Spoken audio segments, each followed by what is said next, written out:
আসসালামু আলাইকুম ভাই বন্ধুরা, আশা করি আপনারা সবাই ভালো আছেন।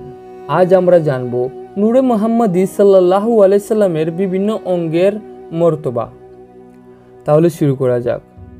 কোনো বর্ণনায় এসেছে চারটি নূর হুজুরে পাক সাল্লাল্লাহু আলাইহি সাল্লামের সাথে একাধারে ৭০,০০০ বছর পর্যন্ত আল্লাহ তাআলার গুণকীর্তন করতে থাকেন।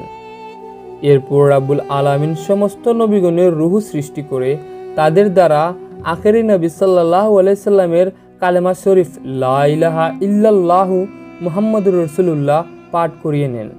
তারপর সর্বশক্তিমান আল্লাহ তাআলা মুয়ুরূপী নূরে মুহাম্মদ সাল্লাল্লাহু আলাইহি সাল্লামকে এরপর অবিকল দুনিয়ার অবয়বে সৃষ্টি করে অতি স্বচ্ছ লাল বর্ণের আকিক পাথরের একটি কণ্ডনের মধ্যে রেখে সমস্ত রূহকে আদেশ করলেন, হে রূহগণ, তোমরা সকলে আমার হাবিবের দিকে দৃষ্টিপাত করো।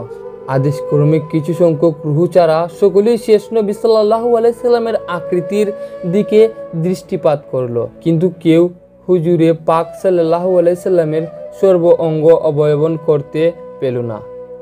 এক একজন কেবল তার একটি অঙ্গ দেখতে পেল। ফলে তারা দুনিয়ার বিভিন্ন অঙ্গের মর্তবা অনুসারে বিভিন্ন যোগ্যতা অর্জন করলেন। যে ব্যক্তি মস্তিষ্ক দেখতে পেল সে দুনিয়াতে বাদশাহ হয়ে গেল, আর যে ব্যক্তি ললাট দেখল সে অন্যায়ের প্রতিবিচারক, এবং যে চক্ষু দেখতে পেল সে চিত্রকার রূপে প্রতিষ্ঠাতা পেল।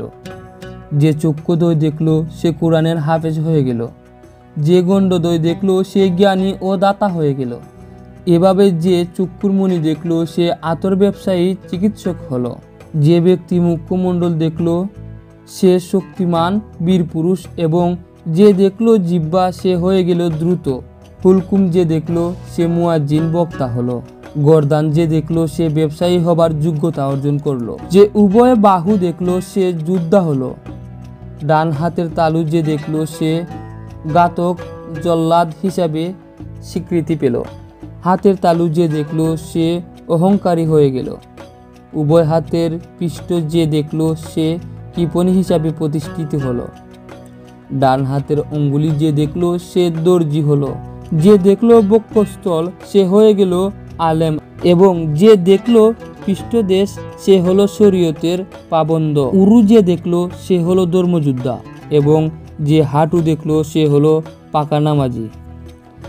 যারা মানবরূপে নূরে মুহাম্মদী সাল্লাল্লাহু আলাইহি সাল্লামকে দেখতে চেষ্টা করেও দেখতে পেল না, তারা সকলেই ইহুদি নাসারা হয়ে গেল। আর যারা তাকে মুটেও দেখতে চেষ্টা করেনি তারা কাফির মুনাফিক হয়ে গেল। সুবহানাল্লাহ। জানি না আমাদের মধ্যে কে কোন আমলের প্রতি আকৃষ্ট। সবাইকে আল্লাহ হেদায়েত করুক। তো সবাই ভালো থাকবেন, সুস্থ থাকবেন, নিজের প্রতি খেয়াল রাখবেন। আল্লাহ হাফিজ।